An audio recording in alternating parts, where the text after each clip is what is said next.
O que encontramos é metade que se perdeu. A primavera de 1900 começou como tantas outras no mar Egeu. Águas calmas, quebradas por tempestades. Marinheiros esperando as janelas de bom tempo para mergulhar. Mas uma tripulação não estava atrás de tesouros ou história perdida. Eram mergulhadores de esponja da ilha de Cimei, trabalhando sob comando do capitão Demétrios Condos. Quando o mau tempo os forçou a ancorar próximo a uma pequena ilha rochosa chamada Antita, entre Créia e Pelpine, decidiram aproveitar o tempo mergulhando. O que se desenrolou mudou a arqueologia para sempre. Condos enviou seu mergulhador Elias Tadiatus à água, vestido com um pesado traje de lona e capacete de cobre, padrão da época. Stadiatus desceu até o fundo do mar, alcançando cerca de 45 metros de profundidade. O que viu fez seu sangue gelar. Formas entrelaçadas preenchiam sua visão. Corpos torcidos em silêncio sinistro. Aterrorizado, ele puxou a linha de sinal e voltou à superfície, convencido de que havia tropeçado em um cemitério em massa. Mas esses não eram corpos. Eram estátuas. Figuras de bronze congeladas em movimento, tombadas no naufrágio de um antigo navio. Quando o próprio Condos desceu ao mar, retornou com a prova, um braço de bronze esverdeado pelo tempo. Esse único fragmento marcou o início da primeira escavação subaquática organizada em águas gregas.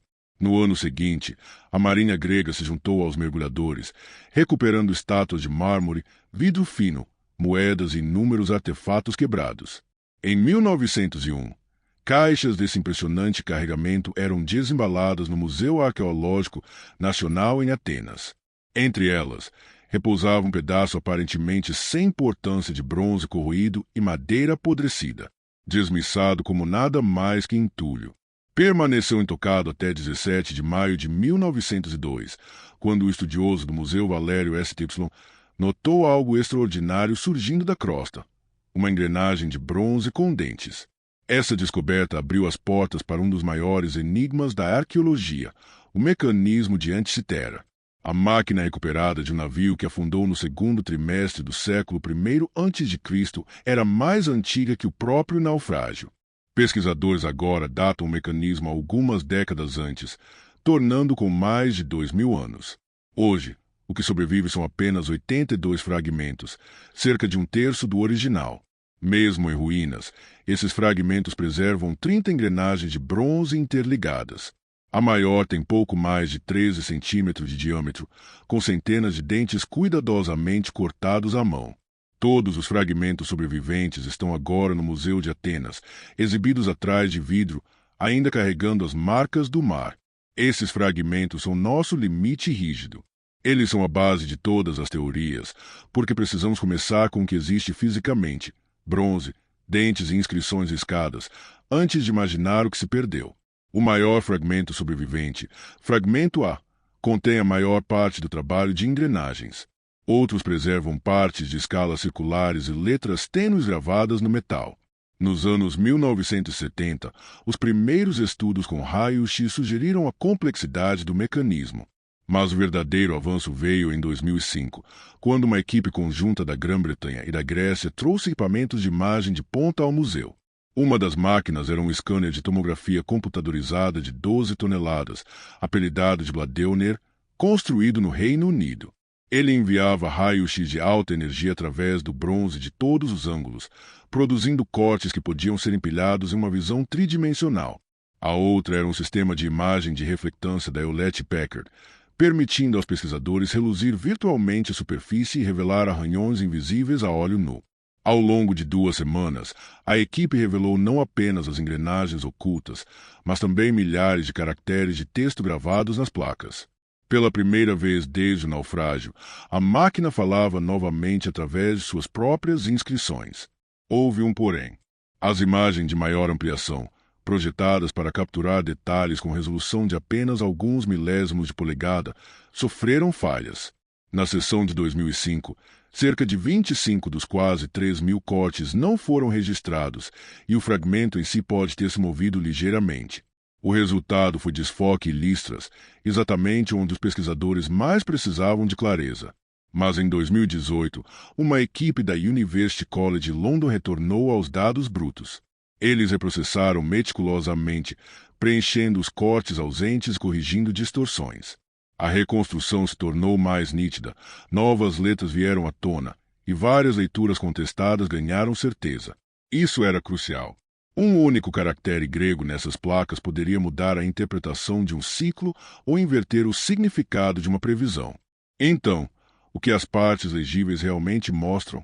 Vamos começar pelo verso, porque ele é o que melhor sobreviveu. O mostrador superior é uma espiral que se enrola 5 vezes, marcando 235 meses lunares, o ciclo metônico de 19 anos, que mantinha os calendários lunisolares gregos alinhados com as estações. Ao lado, há um submostrador contando 76 anos, o ciclo calípico, que ajustava a precisão a longo prazo. A metade inferior apresenta outra espiral com 223 meses lunares, o ciclo Saros, famoso por prever eclipses.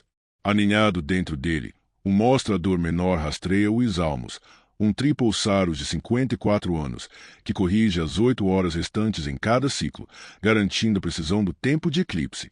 Outro pequeno mostrador marcava intervalos de 4 anos para os grandes jogos pan-helênicos. Nada disso é especulação. Essas funções estão gravadas no bronze. Aproximando-se da espiral SOS, a máquina se torna surpreendentemente prática. Cada célula que poderia conter um eclipse carrega um pequeno glifo, uma nota compacta em grego. Uma letra indica se é lunar ou solar, sigma para Selene, a lua, ou alfa para Hélio, o sol. Um símbolo semelhante a uma âncora, na verdade uma ligadura de ômega e Ru, significa hora, seguido por uma letra número indicando o tempo. Frases como do dia ou da noite avisam se o eclipse seria visível da Grécia. Abaixo de cada glifo, uma letra índice aponta para um bloco de texto explicativo, descrevendo detalhes como a direção da sombra, quanto do Sol ou da Lua será coberto e até cores esperadas. Imagine um usuário girando a manivela até um mês, vendo a célula marcar um eclipse e lendo o tipo, horário e descrição detalhada. Para um dispositivo do século I a.C., isso é impressionante. As inscrições também revelam uma assinatura cultural. Em 2008, um estudo do texto do verso identificou todos os nomes dos meses no mostrador metônico. Eles não correspondiam ao calendário ateniense conhecido. Em vez disso, pertenciam à família de calendários coríntios usados na Grécia Ocidental, particularmente a Prus e Corcira. Pesquisadores agora acreditam que a sequência se encaixa melhor no calendário pirata, possivelmente ligado à colônia de Imbracia. Calendários são marcadores culturais. Ao gravar esses nomes de meses, o criador assinou efetivamente a identidade cívica do dispositivo. A frente do mecanismo é muito menos completa. As engrenagens e placas que se erguiam orgulhosamente do quadro principal desapareceram, restando apenas fragmentos das placas de cobertura. Ainda assim, essas coberturas foram inscritas, e suas linhas sobreviventes são douradas. Em 2016, pesquisadores publicaram uma edição crítica da chamada inscrição da placa frontal. Esses textos não são enigmas poéticos. São listas de relações exatas entre os planetas conhecidos, Mercúrio, Vênus, Marte, Júpiter e Saturno. A inscrição descreve quantos ciclos sunícos ou retornos de fase em relação ao Sol equivalem a números inteiros de ano, as revoluções completas pelo zodíaco. Em termos simples, a cobertura estabelece as proporções inteiras que os trens de engrenagens ausentes precisariam reproduzir. Quando diz que, após determinado número de anos, um planeta completa um número preciso de ciclos sunícos e revoluções zodiacais, isso não é sugestão, é exigência. Qualquer reconstrução da frente deve satisfazer essas proporções. É isso que torna a metade perdida um verdadeiro desafio. Não podemos imaginar livremente qualquer céu. As engrenagens sobreviventes mostram as técnicas usadas pelos construtores. As inscrições determinam os períodos matemáticos que devem aparecer, e o espaço físico disponível na frente define limites rígidos sobre quantas rodas e tubos cabem sem se chocar. Uma reconstrução viável deve atender simultaneamente a 3 restrições: mecânica, matemática e espacial. E é aí que começa o verdadeiro desafio: reconstruir a frente perdida e provar que ela poderia funcionar. A metade frontal do mecanismo de Anticitera não foi montada por achismo, mas por engenharia cuidadosa. Passo a passo, Pesquisadores tomaram fatos sólidos já definidos, contagem de engrenagens, tamanhos de dentes, inscrições sobreviventes e a própria estrutura de bronze, e os usaram como insumo para construir a metade que não existe mais. Antes mesmo que as engrenagens pudessem ser reconstruídas, a inteligência artificial deu um avanço aos estudiosos. Um modelo chamado Itaca, criado pela DeepMind, ajuda a restaurar inscrições gregas quebradas.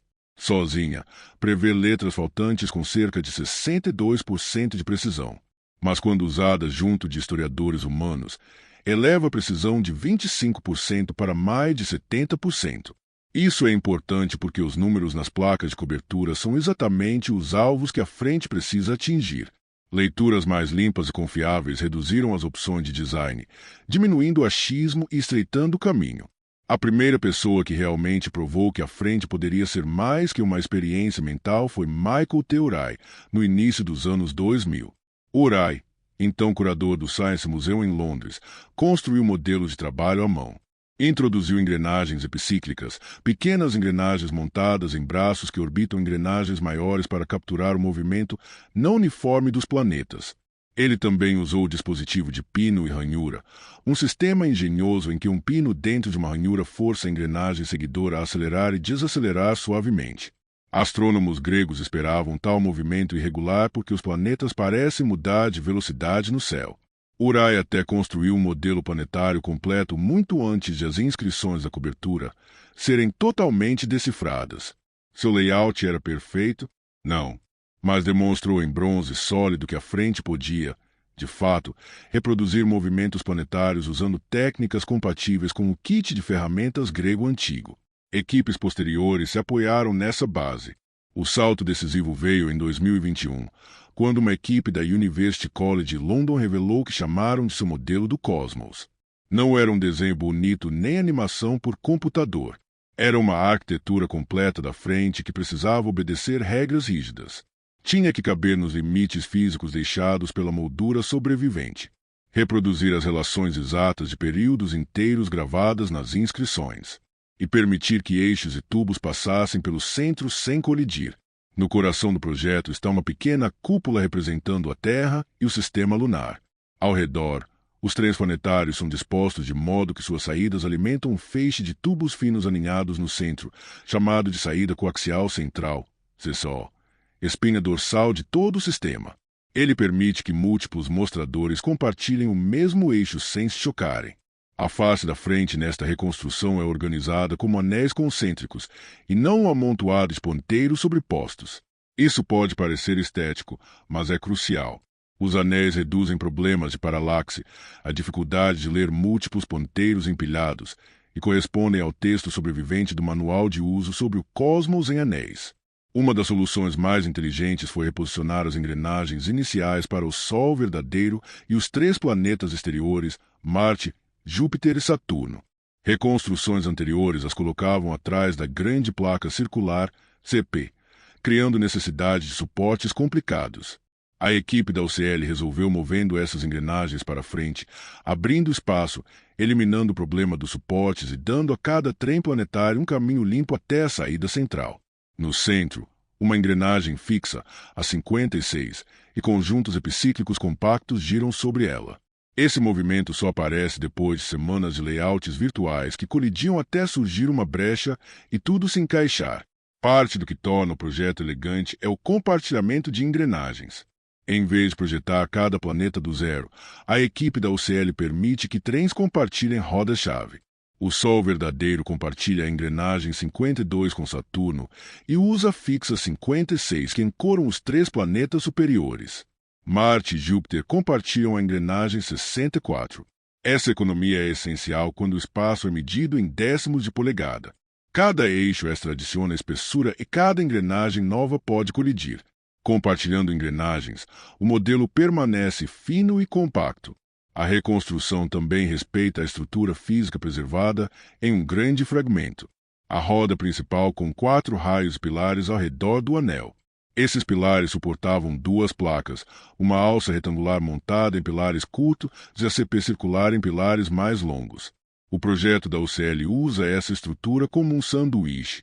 Entre a grande roda e a alça, 9 camadas de engrenagens são empilhadas em cerca de 1,5 centímetros, abrigando o movimento médio do Sol, o mecanismo dos nodos lunares e a base dos trens planetários internos. Entre a alça e a CP, a maior parte do trabalho para o Sol e planetas exteriores se encaixa em 9,7 milímetros.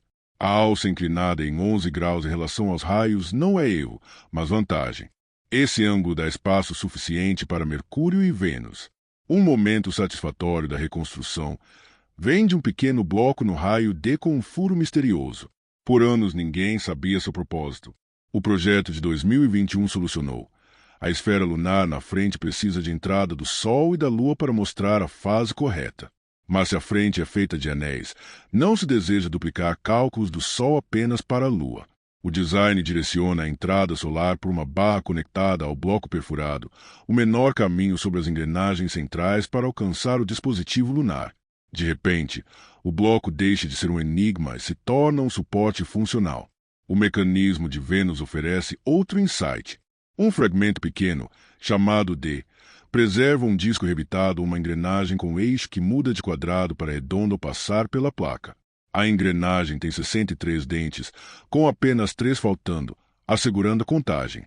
No modelo UCL, o disco transporta o pino offset necessário para o seguidor pin-slot reproduzir o movimento irregular de Vênus.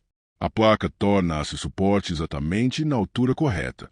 O ajuste é tão preciso que os autores afirmam que as peças do fragmento deformam o núcleo epicíclico do trem de Vênus. Fragmentos de bronze sobreviventes ficam onde a mecânica exige. Um avanço semelhante ocorre no raio B, que carrega um suporte proeminente sem propósito em reconstruções anteriores. No design de 2021, ele suporta um conjunto epicíclico compacto de 4 engrenagens para os nodos lunares, marcando onde a órbita. O suporte se alinha perfeitamente ao tamanho dos dentes do modelo, e o espaço coincide com o trem dos nodos. Há ainda uma simplicidade na contagem de engrenagens. Atrás da placa traseira, sistemas sobreviventes já contam 35 engrenagens. O modelo de 2021 adiciona 34 novas na frente para mover o Cosmos. Total, 69 engrenagens. Um número preciso que se encaixa na moldura de bronze e permite listar cada engrenagem e posição. Cada trem planetário é compacto. O Sol usa 3 engrenagens. Cada planeta superior, Marte, Júpiter e Saturno, 7 engrenagens epicíclicas. Os planetas internos, Mercúrio e Vênus, 5, com seguidores pin-slot para o movimento característico de paradas e avanços. O design usa blocos perfurados e travessas para contornar obstáculos, como o eixo do Sol mede no raio de pequenos ajustes que mecanismos reais exigem, o que torna a reconstrução